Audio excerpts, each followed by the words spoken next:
Bethnal Green without quickly mentioning Repton Boys Club, one of the most famous boxing clubs in the world, dare I say. Now, this club was actually founded in Derbyshire out of an all-boys public school and eventually wound up here in the slums of East London, if you like. And yes, villains passed its doors. The Krays boxed in here. There's pictures of the Krays and their events that are listed in here.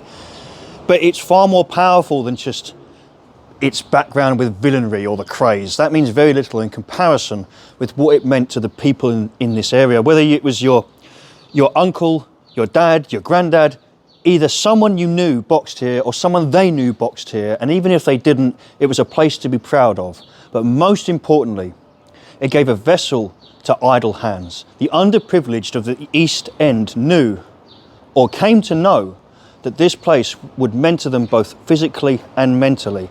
And many people who would have maybe gone by the wayside or had, shall we say, a worse life than they did, have this building to thank for it, as do many of us from or around the East End of London. Aside from its obvious fame for boxing, it's actually been used in various music videos, series and films.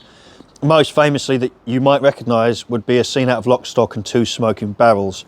But another reason to be truly proud of this location, whether you've walked through its doors or not, especially if you're from this area or surrounding areas, is that it's produced not just gold medalists, but it's produced world champions.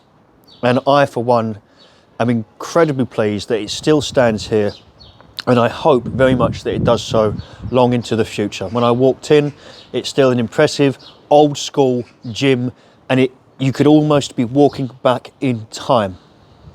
And I think that that's truly special. And thank you to everyone who still attends and keeps such a venue alive. For the rest of us.